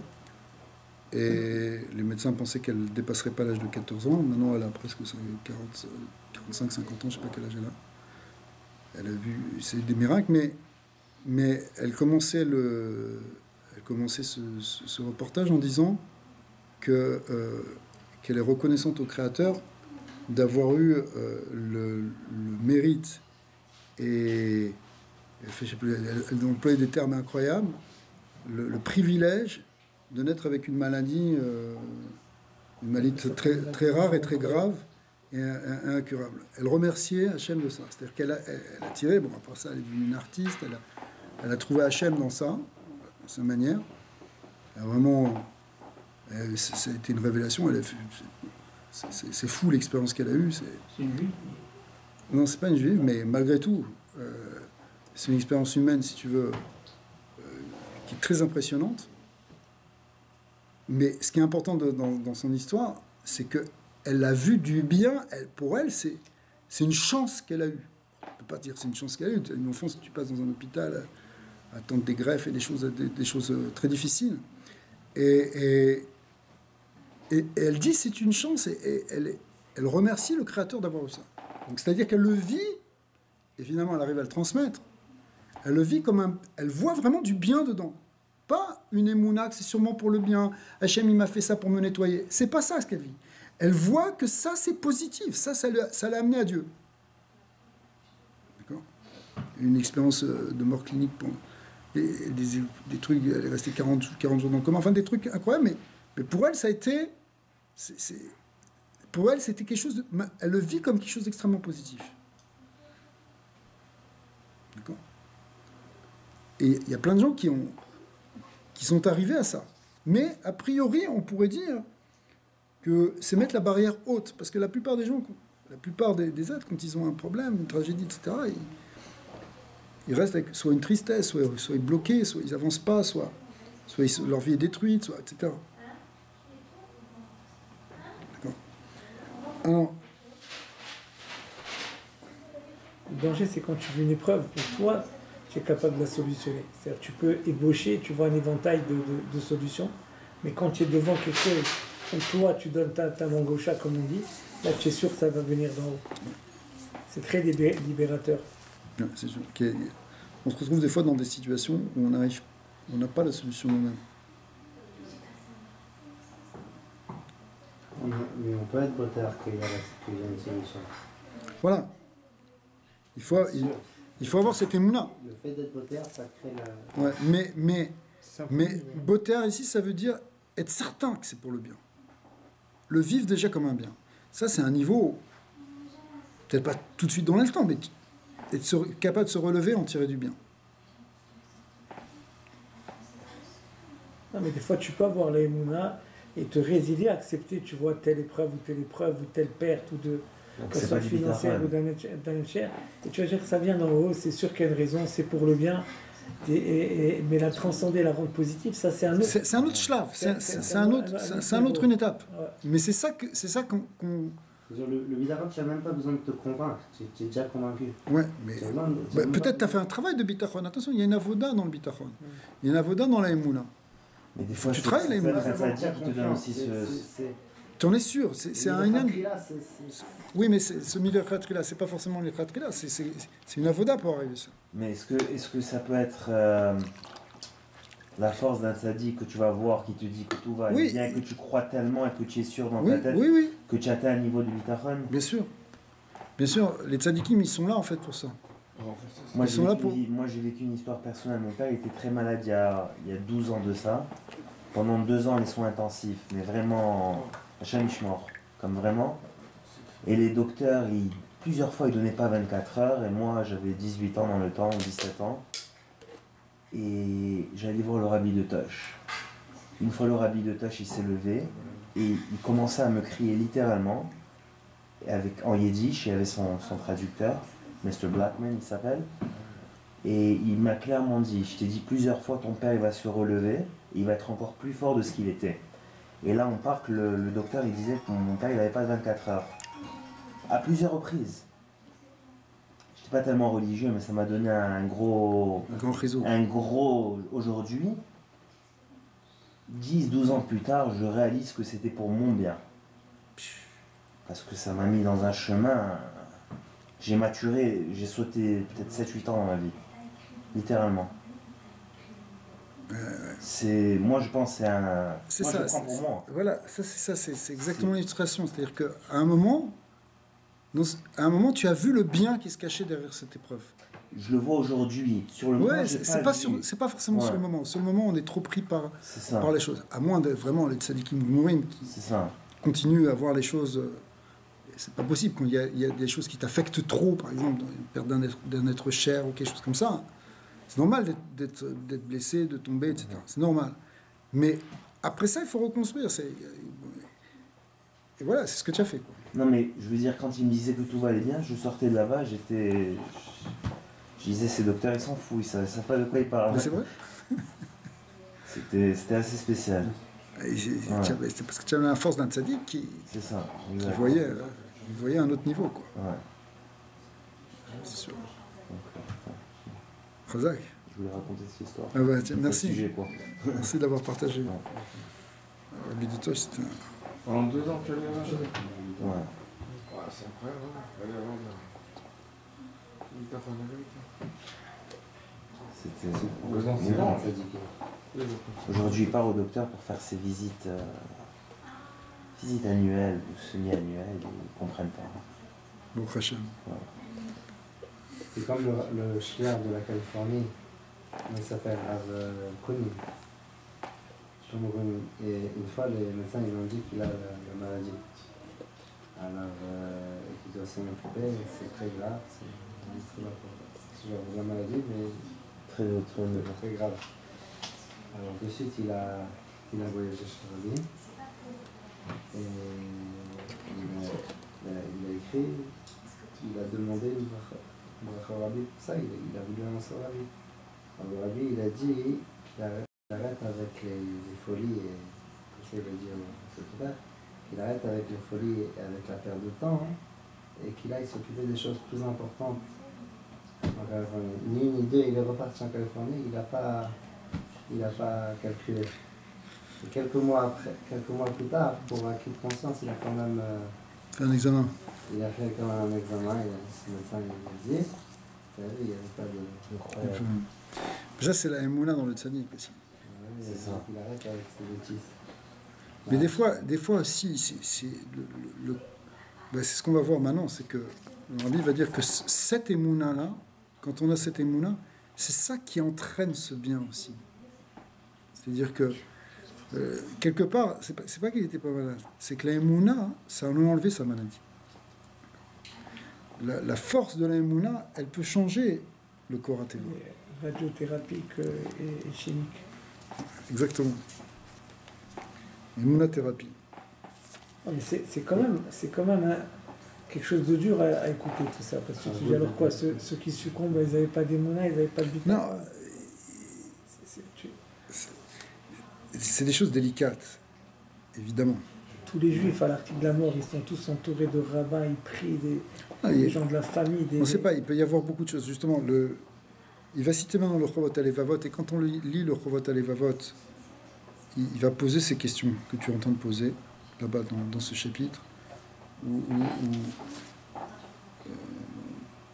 troisième chapitre là-bas, où il pose ces questions de dire, bon, c'est bien d'avoir la Emouna, la Bitachon, mais les Maasé, pourquoi il y a des justes qui souffrent, et pourquoi il y a de l'injustice, pourquoi c'est des Rechem qui prospèrent. La fameuse question de Tzadik Veralo, Hachav et Tovlo, pourquoi il y a des enfants qui sont malades. Alors, là-bas, il amène quelques éléments de réponse. Ça peut être fait un tikkun, ça peut être aussi un chesed, il y a beaucoup de choses. Pourquoi Hachem il est Meshalem dans ce monde? Il y a plusieurs réponses qui ont été données par les Chachamim. Donc, c'est sûr qu'on ne peut pas prendre une seule réponse. Mais le point du bitachon, il est là. Il y a des tzadikim qui guérissent, d'autres qui ne guérissent pas, mais il faut passer par là, il faut aller jusqu'au bout du bitachon. Ça marche pas. Mais tout marche, c'est qu'à la fin, trouver quelque chose de bien de ça. Le sentiment de bitachon, tu l'as déjà dans les mounas, c'est incorporé. Toi, tu acceptes que tout ce qui va arriver. C'est ce que tu sais que ça va aller bien et que le bien, tu vas le voir comme tu veux le voir. C'est ça, mais des fois... D'espérer une bonne issue, une issue positive. Des fois, l'issue, elle est négative. Mais elle est pas forcément négative. C'est parce que c'est nous qu'on fixe une issue fixe, mais c'est pas forcément ça. C'est juste que nous, on va sortir quelque chose de bien, c'est sûr. Que c'est un bien que tu vis comme un bien, si tu veux. Parce que, en fait, c'est pas... Des fois, c'est un bien que... Il y a plusieurs niveaux, en fait. Il y a de dire, bon, c'est un mal, mais c'est pour le bien. Colle les Torah.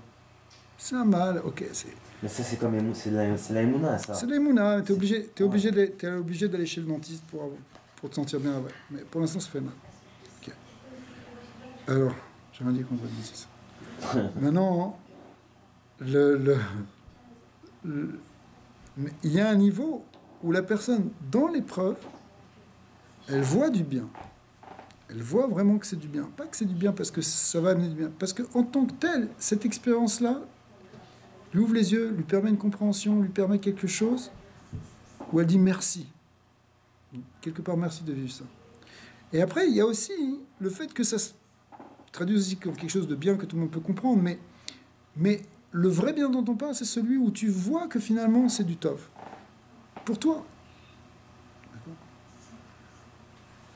Quelque part, on pourrait voir les choses aussi un peu tout comme un apprentissage. Kadosh Baruch Hu, il nous fait grandir.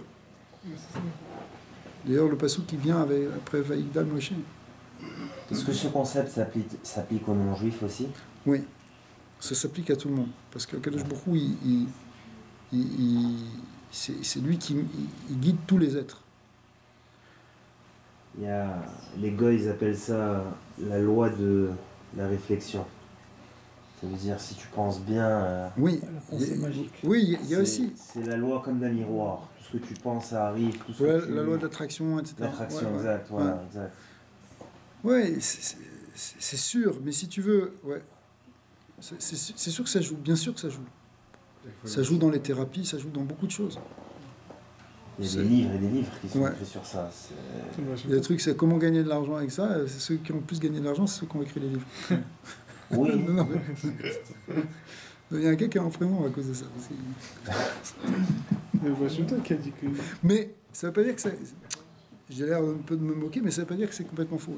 Il y a évidemment l'attitude d'esprit, ce que tu attires, le Kohar Mosher, la force d'attraction. Rabbi Nachman de Breslev, il y a une Torah là-dessus. Il dit si quelqu'un qui connaît la force de la pensée, et après, à la fin de la Sira, on va le voir aussi, presque les mêmes mots dans les mots du Tzemar Tzedek, que quand tu penses bien, ça amène du bien. Mais Rabbi Nachman, il dit, si tu penses vraiment quelque chose, ce que tu veux, le sujet, mais que tu te concentres, et que tu veux, et que tu veux, et que tu veux, et que tu veux, et que tu penses, tu peux amener la chose. C'est incroyable. Ouais. Non, il faut savoir si vraiment ça vaut le coup ou pas. Il te dit même de l'argent, si tu veux. Donc vraiment, là, on retrouve ce que les gars du Secret, ils n'arrêtent pas de dire. Ils n'arrêtent pas de dire. Mais il te dit, si tu veux, mais ça ne veut pas dire que c'est forcément ça que tu dois faire. Parce que si c'est pour utiliser toute ta force spirituelle, toute ta spiritualité, toute la force de ton neshama, rien que pour gagner de l'argent, tu peux te demander si ça vaut le coup non plus. 100%. Tu vois ce que je veux dire? Oui, bien sûr. Alors que dans ce union-là, justement, un peu commercial, de faire un film secret, Non, mais c'est et juste un le livre, concept que je c'est- voulais vraiment comprendre. c'est une spiritualité qui est... Oui, oui, mais Ouais. c'est une spiritualité qui est orientée vers une forme matérialiste des choses, tu Ok. vois. Mais le concept, il existe dans la Torah. Et en fait, c'est ça qu'on est en train de voir. Effectivement, le rabbi va arriver à ce union de Trenghout, de pense bien et que ça va être bien. Mais c'est pas une sorte de conséquence puisque la... je sais pas expliquer. Plus tu vas désirer quelque chose, plus tu vas l'amener. Ouais. Il y a des choses comme ça, mais comme le Bajtov, je pense qui dit que la tristesse, c'est pas une avéra, mais c'est la source de toutes les avéras. Ouais. Il y a quelque chose que voilà, tu te mets dans un état qui est la source de tout ce qui va. Mais des fois ça peut faire peut-être.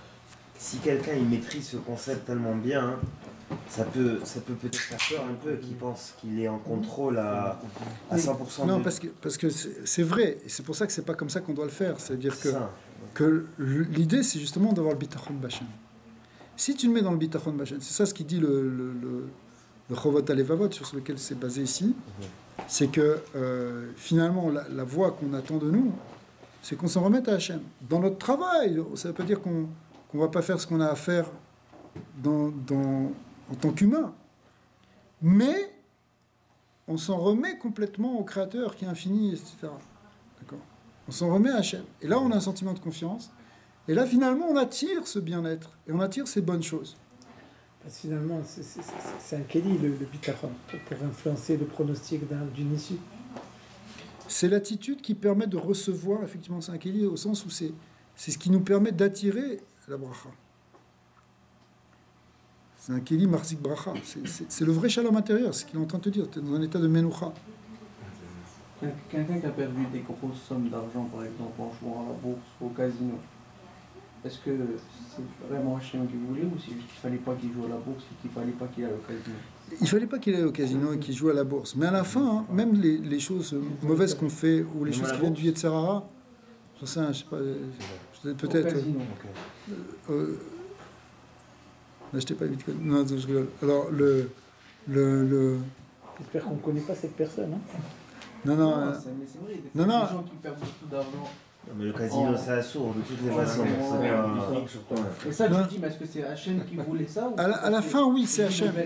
Mais Mais c'est une question, c'est une question profonde que tu poses. Derrière, Il y a une façon, derrière le Yetzirah, est-ce que c'est Hachem aussi? Mais nous, avant que ça se passe, on doit dire non. On ne rentre pas dans le Yetzirah. Une fois que ça s'est passé, à la fin, qu'on a fait tchouva, hein, on doit dire bon, finalement, Kol B'Di Shamayim. À la fin, tu viens d'Hachem.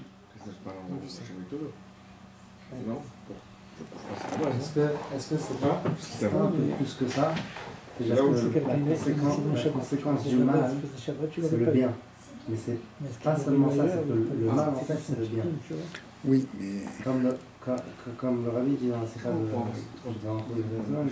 que la galoute Mitzrayim, c'est pas seulement pour amener la Geulat Mitzrayim et la Geulat Ela, mais la galoute Mitzrayim, c'est la Geulah. C'est la Tu fais la Geulah. vera, qu'il t'arrive quelque chose sur la... Tu vas porter la vera... Ouais, non, c'est sûr. C'est que si tu as été au casino, la bonne chose qui t'est arrivée, c'est que tu as perdu de l'argent. Parce que tu as été, que pas forcément que si tu n'avais pas été. Ok. Alors, venez, on reprend, qu'on essaie de finir la sikha. Mais Rabbi Daniel, pour Ouais. cette histoire d'attraction de faire tout ça, il faut d'abord notre système qui a le de la Torah, non? Je veux dire, l'exemple qu'il avait était quand même intéressant. Aller au casino, c'est pas quelque chose dans la Torah, c'est pas la façon qu'Hachem veut. Ouais. Comment on va tirer cette source de bien? C'est comme si quelqu'un fait des mauvaises choses, il se trouve dans des endroits que la Torah, Hachem, Après, il il est dira répugné, il dit pourquoi ça m'arrive, mais aussi il faut lui dire. Oui, mais il faut a eu pas cet faire ces argent, choses-là. même bien qu'il n'était pas dans ce gars de Torah, Oui, il a eu oui, cet oui, argent. voilà. Donc à un moment donné, il a une gézéra de la perdre. Donc là, comme c'est son mode de vie, le casino, il la perd là-bas. Mais un autre, il va qui a la même gézéra, même dans autre chose, il va la perdre.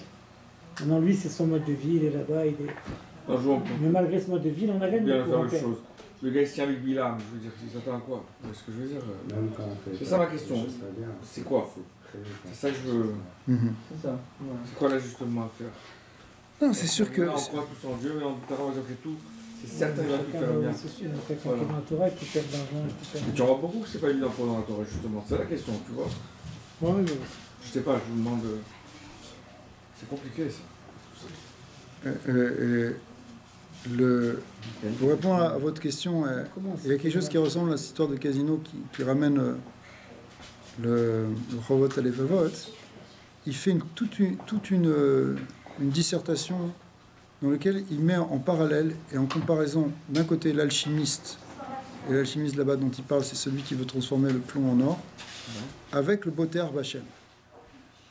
Lui, l'alchimiste, il croit qu'il a trouvé une solution magique pour fabriquer de l'argent, d'accord, pour fabriquer de l'or. Donc il met tout ça, alors il voit, il est là, et il souffre, et il se casse la tête, et il fait des choses, il a de l'angoisse, puis finalement ça marche pas, puis après il réessaye, puis il refait. Et puis, même si jamais il arrive à le faire, après il a peur de le perdre, parce qu'il a fait comme ça, et il a peur qu'on lui vole, parce qu'il a mis tellement d'efforts pour le faire, etc. Alors que le Boter Bachem, il fait son travail, la confiance qu'Hachem va lui donner, et il est dans un état de sécurité. Et j'ai pas tout le texte en tête maintenant, mais il fait toute cette comparaison, c'est intéressant de le voir. Hein. Un jour, peut-être on le fera bien dans les détails, pour montrer quels sont les avantages. À la fin, l'alchimiste, il devient malade parce qu'il est tellement torturé de son truc, puisque tout dépend de lui et de sa manière de faire sa recette ou pas. Alors que le Boter Bachem, de toute façon, ce qu'il va recevoir, il est content de le recevoir parce qu'il sait que ça vient d'Hachem. Donc il ne s'angoisse pas. Donc comme il ne s'angoisse pas, il est aussi ça le met dans un état de sécurité et du coup, il est en meilleure santé, etc. Donc, effectivement, la bourse c'est autre chose, mais des fois tu as des gens qui ils deviennent fous à cause de la bourse aussi. Ça peut augmenter un niveau de stress énorme. Les gars qui travaillent à la bourse, ils sont hyper stressés. Ils rappellent tous un peu, c'est le plus taux de suicide, c'est chez eux. Que Dieu préserve, mais c'est ça les gars là. 30 ans il va arrêter, mais il ne peut pas. Il a présenté quelque chose. C'est un peu comme sur le compte de Rabbi Nachman avec le cordonnier. Mais oui, c'est ça, c'est le. C'est ça l'idée, non? Le Chacham et le Tam, c'est le Chacham et le Tam. Et l'autre, c'était un brillant. Le Tam et Zemassé Sheli, Zemassé Shelo. Sa femme, elle lui dit, mais pourquoi toi tu prends que deux copecs, je ne sais plus quelle valeur d'argent, tu prends 2 copecs pour réparer tes chaussures, alors que là, tout le monde prend 3. Pourquoi tu prends moins que les autres? Alors, il dit, Zemassé Sheli, Zemassé Shelo. Lui, il fait comme ça, moi je fais comme ça, mais je sais qu'Hachem va me donner ce qu'il fait. Il dit, non. Il est content parce qu'il fait des belles chaussures, mais en fait, ces chaussures, elles sont triangulaires, elles sont pas très bien taillées. Mais il est content de ce qu'il fait. Alors que le Chacham, lui, il a appris en Espagne, il a pris le meilleur chez des orfèvres, etc. Mais il n'est pas satisfait parce que il voit un tout petit défaut que personne ne voit, évidemment, mais lui, comme c'est un grand Chacham dans les bijoux, donc il voit qu'il y a une petite pointe qui marche, personne ne s'en aperçoit. Alors il est encore plus découragé parce que les gens ne comprennent même pas ce qu'il fait. Et donc il est tout le temps torturé, il n'est pas heureux de ce qu'il fait, alors que l'autre, il fait des chaussures triangulaires et qui sont à 3 côtés au lieu de les faire bien arrondies, et il est quand même content. D'accord? Et qui sait, à la fin, le Chacham, il déprime tellement qu'il commence à dégénérer, il perd tout, alors que le Tam, il est tellement heureux que finalement, la chance lui sourit, qu'il est élevé, finalement, lui aussi, il devient un Chacham, mais un Chacham naturellement. Il devient le vrai sage. C'est sa naïveté. Mais ouais, c'est ça, c'est sa simplicité. Exact. Il faut arriver à rester... Mais en fait, c'est le sentiment de bitachon, c'est ce qu'il exprime. Il exprime l'émouna. Il a un manteau, mais parce qu'il n'a qu'un seul manteau, parce qu'il n'a pas beaucoup de manteaux, mais c'est toujours la même veste qu'il met, mais quand il va à la choule, il dit à sa femme, donne-moi ma veste de prière, son surtout, donne-moi mon surtout pour le gars. Alors il le met, il dit, oh, j'ai un beau surtout, qu'en fait c'est une peau de chèvre qu'il a, parce qu'il n'a que ça. Et après, quand il va dans un autre truc, il dit, donne-moi mon manteau, et elle lui donne son manteau, et c'est toujours la même peau de chèvre. Oh, quel beau manteau j'ai. Et après, il est dans une soirée, il dit, donne-moi mon beau costume, et c'est toujours la même peau de chèvre, mais il met le truc, mais il est heureux de ce qu'il a. Donc il est toujours avec sa peau de chèvre, mais il est heureux, alors que l'autre, il est jamais content de son costume, c'est pas la dernière marque, et c'est le truc, et le machin, et ça coûte cher, et je veux ce truc, et ce manteau, et ce machin. Ok. Alors... En réalité, c'est à la mode la peau de chèvre, tout le monde fait ça. C'est pas évident, parce qu'il faut aussi évident se dire que ouais. Tout le monde leur a même dit, tu vois ce que je veux dire. Alors avant d'économiser, mais tu as des choses à faire. T'es content. Non mais il faut des l'hiver en hiver, il faut aussi. Oui, c'est normal. Rabbi, il fait des comptes, il écrit Tu dois Mélibado à la tu fin. dois aller voir la C'est ça l'histoire, non? Le mec qui conduit. Il fait les comptes, Tu il peux pas écrit ne pas aller au Mélibado à la fin. travail. Ah non, penser Mélibado, d'argent c'est à ça, ton c'est domicile, ça, c'est qui fait ça. Ça retombe à tout ça. Bah, ce qu'il faisait, Et lui. tout, c'est l'équilibre. C'est Où un... tu vas C'est de l'air. Mais l'idée d'être C'est content, pour ça. l'idée d'être Samer Bechelko, c'est la clé. C'est lui qui est riche. Quelqu'un, il est millionnaire, mais il est doeg sans arrêt. Peut-être que j'ai pas assez, peut-être que je vais perdre. Qu'est-ce qu'il y a? Catastrophe. L'histoire que tu m'as raconté, le gars, il a une heure de coupure d'électricité. J'ai perdu temps et temps. Alors qu'il est millionnaire. Il n'est pas riche, en fait. Ouais. Il n'est pas riche parce qu'il se sent pauvre. Il se sent manquant, il se sent à la merci de quelque chose. Alors que celui qui est heureux de sa part, il est content. Maintenant, ça ne veut pas dire que tu dors toute la journée. Tu fais ton travail. Zema, c'est chez lui. Il fait son travail. Tu occupes ta place. Chacun il a une place dans la création. Tu n'es ni Einstein, ni président de tel truc. Tu es ce que tu es. D'accord? Et dans ce que tu es, hein, tu fais avec ce que tu as. Ton potentiel, tu le développes dans ce monde. Tu le réalises. Et tu es heureux avec ça. Tu es content puisque finalement, oui, Incroyable. c'est chacun. Il n'y a pas de... Tu peux pas être à la place de l'autre. C'est ça. Ah, chacun est unique, bien sûr. C'est la fameuse question la fameuse chose de Rab Zouché Mianipoli, le frère du Noam Elimelech et Talmud du Maguid de Mezerich, parmi les premiers Chassidim. Enfin, il a dit, quand je vais monter là-haut, on va pas me demander pourquoi tu n'as pas été Moshe Rabbeinu. On va me demander est-ce que tu as été Zouché ou pas. On te demande d'être toi-même, de réaliser ce que toi tu es. Tu peux pas être. Donc, des fois, tu es doeg, tu dis ouais, mais l'autre il a ça et l'autre il fait ça. Encore, même dans la Gashmiut, même dans la Ruchniout, il faut viser à monter, bien sûr, à progresser spirituellement. Et le Kinat Sofrim, ça existe. Une certaine forme de jalousie, j'aimerais savoir autant de Torah que lui, etc. Mais malgré tout, tu dois savoir ta place. Tu dois savoir et être content dans ta place. Mais il y a même un guédère de sa mère Bechelko dans le Rouhani. Mais dans le Gashmi, sûrement. Ouais. Zema Secheli, Zema Shechelo. Ça ne veut pas dire qu'il faut viser bas ou qu'il faut se déprécier ou se dire bon de toute façon moi je suis nul donc je vais me contenter de peu. Non. Il faut chercher à faire bien, à augmenter, à être dans la bracha, à pérour vous, multiplier, même matériellement. On voit que les Avot ils ont développé même matériellement les choses. Pour le bien, parce que ça amène du bien, parce que plus d'argent, c'est plus de tzedaka, c'est plus de bien-être pour le monde, pour ceux qui t'entourent, pour ceux que tu touches. Donc c'est pas mauvais. Surtout c'est quelqu'un de ce rang-là. C'est- Normalement, il a ce date, tu peux comprendre justement qu'il faut... Mais en même temps, hein, se torturer parce qu'on n'a pas ça ou parce qu'on n'arrive pas à faire ça, Ça, c'est le piège. tu comprends? Ah, j'ai jamais voulu que tu sois ça, ok. Qui dit que tu vas être milliardaire? C'est pas pour toi, c'est pas ton mazal, c'est pas ton truc, tu comprends? C'est un peu comme pas pour tout le monde. vivre l'instant présent seulement. Quoi. Tu vis, Maintenant, tu fais ce que tu as fait. tu acceptes ta vie telle qu'elle est. Ça veut pas dire que tu fais rien, mais au contraire, tu es dans une dynamique de progresser, de Pérou vous. Il y a une idée d'aller en augmentant. D'accord? Mais pas au prix d'être dans la daga parce que tu n'es pas dans l'objectif que tu t'es fixé.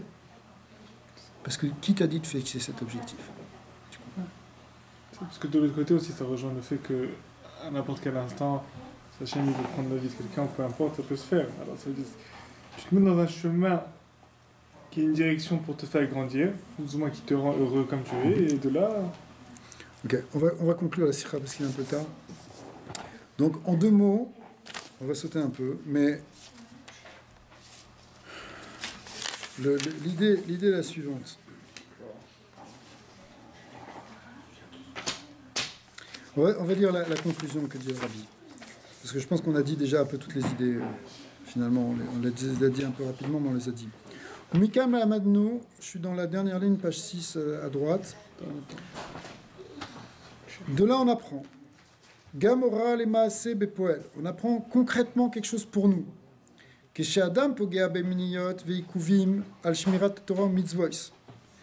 quelqu'un il a des obstacles pour faire la Torah les mitzvot, alav ladat chez bitul meniyot veikuvim elu talui bo ou beanagato. Ça dépend de toi maintenant, de dépasser ces obstacles. Dim yesh lo bitachon gamur be'Hashem. Si tu as complètement l'emuna b'Hashem, un bitachon b'Hashem, shiu yitbarar ya'azor shiyetov, que Dieu, tu es certain qu'Hashem il va te faire du bien. Ad shiu b'mnuchat gmura blishum daga klal, que tu arrives à un état où tu n'as plus d'angoisse du tout, ou qui mouvan beyachad imze ose kol talui bo b'derer ateva lebatel miniot alelu. Ça ne veut pas dire que tu fais rien, mais tu fais tout ce que tu dois faire concrètement pour passer ces obstacles. Mais tu as un sentiment profond que Hachem, il va t'aider et qu'il va te faire du bien. Are uftachanu tracht got vetzain got. Si tu penses bien, ça va être bien. Comme ça, il dit le Tzemar Tzedek. Pense bien, les choses vont être bien. Shechen, ça rejoint ce que tu disais dans le langage plus moderne de la notion d'attraction. Shechen yesh lif'ol sheitbatlu kol amniyot veikuvim vetov yiyelo bepoel mamash. Et c'est ça qui te donne la force en réalité de casser tous les obstacles et d'arriver à un tov qui est concret. Betov aniré vaniglé, un tov qui est visible et dévoilé, les bassar qu'on peut comprendre au niveau humain. Pas simplement un concept, mais dans... Tout est mauvais, mais on croit que c'est pour le bien. D'accord. Les matam et asarat fahim, c'est-à-dire quelque chose qui va s'exprimer même dans le monde matériel. Un bien concret. Ou keshem shebegeulat mitzrayim neema, shebezchut habitachon nigalu Israël bemitzrayim. Comme on sait que c'est dit dans les midrashim, dans le midrash Tehillim, que quoi? Que le mérite du bitachon, c'est ça qui nous a fait sortir d'Égypte.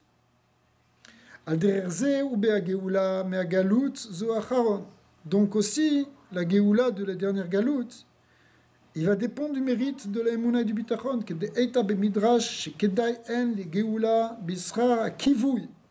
Le kivouy, c'est-à-dire l'espoir, la tikva. Le kivouy, c'est la Emouna, le bitachon, que Hachem il va nous sortir du Galout. Cette force-là d'espérer et d'être sûr que Dieu va nous sortir du Galout, c'est ça qui attire la Géoula. Vechen tiyelanu.